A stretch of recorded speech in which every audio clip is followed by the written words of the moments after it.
শ্ৰদ্ধা ৰাইজ, অৰুণোদয় কোনে পাব লাগে আৰু অৰুণোদয় কোনে পাব নালাগে তাৰ বিষয়ে ইতিমধ্যে আমি বহুলভাৱে চৰ্চা কৰিছো। মই আগতে কোৱাৰ দৰে অৰুণোদয় পাবৰ বাবে নমস্কাৰ দৰ্শকসকল, অসমৰ লাখ লাখ আই মাতৃৰ বাবে আজি লৈ আহিছোঁ এক অত্যন্ত গুৰুত্বপূৰ্ণ আৰু ডাঙৰ আপডেট। বিশেষকৈ অৰুণোদয় আঁচনিৰ হিতাধিকাৰীসকলৰ বাবে এই খবৰ অতি প্ৰয়োজনীয়। মুখ্যমন্ত্ৰী মহোদয়ে অৰুণোদয় আঁচনিক লৈ কেইবাটাও গুৰুত্বপূৰ্ণ ঘোষণা কৰিছে। কোনে কোনে এই আঁচনিৰ সুবিধা লাভ কৰিব, নতুনকৈ লোকসকলৰ নাম কেনেকৈ সংযোজিত হ'ব আৰু কাৰ কাৰ নাম অৰুণোদয় আঁচনিৰ তালিকাৰ পৰা বাদ পৰিব পাৰে, এই সকলো বিষয়ৰ ওপৰত আজিৰ এই ভিডিঅ'ত আমি বিস্তৃতভাৱে আলোচনা কৰিম। ইয়াৰ উপৰিও বহুতে জানিব বিচাৰিছে যে অৰুণোদয় আঁচনিৰ আৰ্থিক সাহায্য বৃদ্ধি কৰি ৩,০০০ টকালৈ নিয়াৰ যি কথা চৰ্চাত আছে, সেয়া কেতিয়াৰ পৰা কাৰ্যকাৰী হ'ব। জুন মাহত হিতাধিকাৰীসকলে লাভ কৰিব নেকি ৩,০০০কৈ টকা। মে' আৰু জুন মাহৰ ১,২৫০ টকাকৈ একেলগে ২,৫০০ টকা হ'বনে, নে বৃদ্ধি পোৱা হাৰত একেলগে ৬,০০০ টকা হ'বগৈ, নে আন কোনো নতুন ব্যৱস্থা ঘোষণা কৰা হৈছে? এই সকলো প্ৰশ্নৰ স্পষ্ট আৰু সঠিক উত্তৰ আপোনালোকে এই ভিডিঅ'টোৰ জৰিয়তে জানিব পাৰিব। সেয়েহে অনুৰোধ থাকিল ভিডিঅ'টো একেবাৰে শেষলৈকে চাই থাকিব, কাৰণ মাজতে স্কিপ কৰিলে বহু গুৰুত্বপূৰ্ণ তথ্য মিছ কৰিব পাৰে।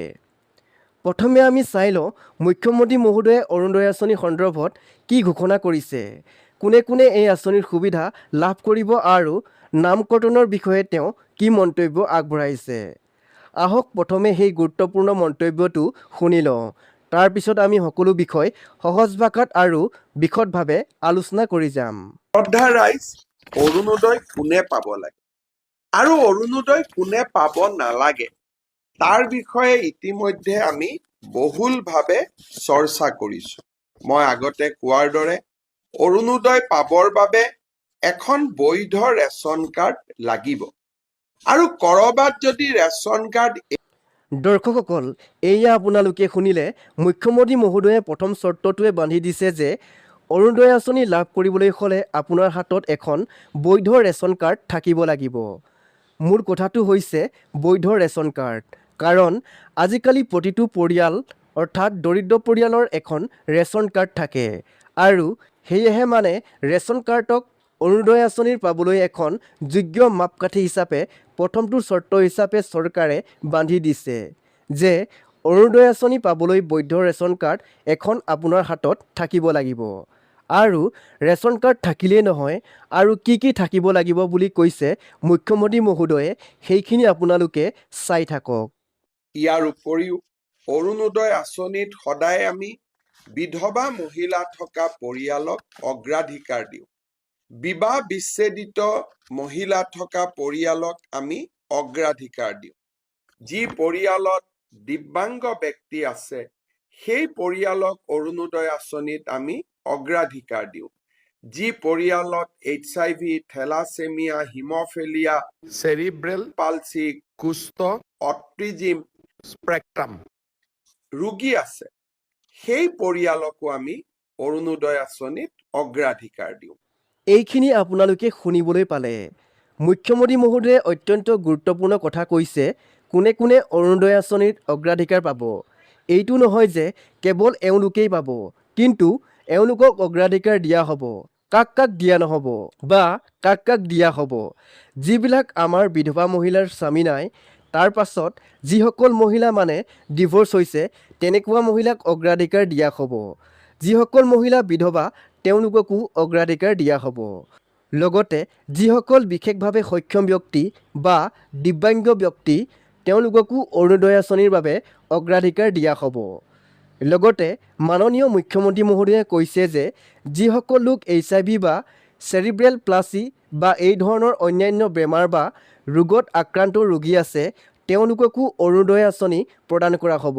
কিয়নো অৰুণোদয় আঁচনি প্ৰতিটো দৰিদ্ৰ পৰিয়ালৰ বাবে অসম চৰকাৰে আনিছিল, আৰু এই আঁচনিখনৰ যাতে লাভ প্ৰকৃত দৰিদ্ৰ পৰিয়ালৰ লোকে উঠাব পাৰে, যিজনৰ প্ৰকৃততে অৰুণোদয় আঁচনিৰ প্ৰয়োজন আছে, সেই পৰিয়াল বা ব্যক্তিজনেহে যাতে অৰুণোদয় আঁচনি পাবলৈ সক্ষম হয় সেইবাবে অসম চৰকাৰে এই ধৰণৰ ব্যৱস্থা কৰি দিছে যাতে যিসকলৰ বাবে জৰুৰী তেওঁলোকে অগ্ৰাধিকাৰ লাভ কৰে।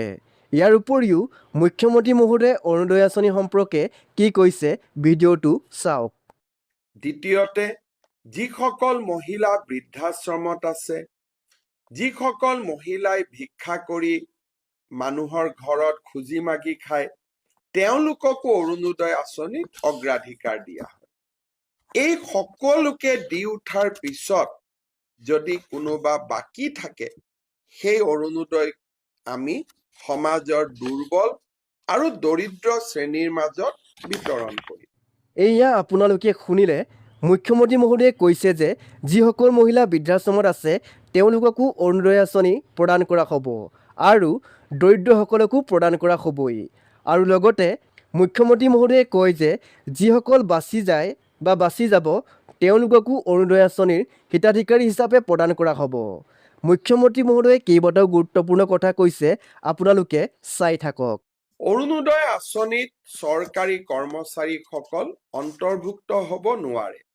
আয়কৰ পৰিশোধ কৰি থকা ব্যক্তিসকলো অন্তৰ্ভুক্ত হ'ব নোৱাৰে। আৰু যি পৰিয়ালত 4 চকীয়া বাহন আছে তেনেকুৱা পৰিয়ালো এই আঁচনিৰ অধীনত আহিব নোৱাৰে। তাৰপিছত এইদৰে মুখ্যমন্ত্ৰী মহোদয়ে উল্লেখ কৰিছে যে কোনে কোনে অৰুণোদয় আঁচনি লাভ কৰিব নোৱাৰিব। তাৰ ভিতৰত প্ৰথমতে আছে, যদিহে চৰকাৰী চাকৰি কৰা ব্যক্তি হয় তেন্তে অৰুণোদয় আঁচনিৰ হিতাধিকাৰী হিচাপে লাভ উঠাব নোৱাৰিব। তেওঁলোক অৰুণোদয় আঁচনি পাবলৈ সক্ষম নহ'ব। দ্বিতীয়তে, যিসকল লোকে ইনকম টেক্স অৰ্থাৎ যিসকলে আয়কৰ দিয়ে তেওঁলোকো অৰুণোদয় আঁচনি লাভ কৰিব নোৱাৰিব। লগতে অসম চৰকাৰে কিছুমান চৰ্ত বান্ধি দিছে যে যিসকলৰ ঘৰত 4 হুইলাৰ অৰ্থাৎ 4 চকীয়া বাহন আছে, 2 চকীয়া বাহন নহয়, কাৰণ আজিকালি প্ৰায় সকলোৰে ঘৰত 2 চকীয়া বাহন থাকে। গতিকে যদিহে 4 চকীয়া বাহন অৰ্থাৎ গাড়ী থাকে তেন্তে আপুনি অৰুণোদয় আঁচনি লাভ কৰিব নোৱাৰিব। আৰু যদি নাই তেন্তে আপুনি অৰুণোদয় আঁচনি হিতাধিকাৰী হ'ব পাৰিব। কিন্তু লগতে এইসমূহ চৰ্ত আপুনি মানিব লাগিব যে আপুনি ইনকম টেক্স পে' কৰিব নালাগিব, চৰকাৰী চাকৰি থাকিব নালাগিব, আৰু লগতে যদিহে বিধৱা বা ৰোগী হয় তেনেহ'লে সেইসকল লোকে অৰুণোদয় আঁচনিৰ বাবে অগ্ৰাধিকাৰ লাভ কৰিব। আপোনালোকে অৰুণোদয় গাঁও সভাত এই নীতি নিয়মসমূহ মানি চলিব। অসমৰ প্ৰায় 40 লাখ লোকে অৰুণোদয় আঁচনি পাব। ৰাজ্য চৰকাৰে প্ৰতি মাহত প্ৰায় 500 কোটি টকা খৰচ কৰিব লাগিব।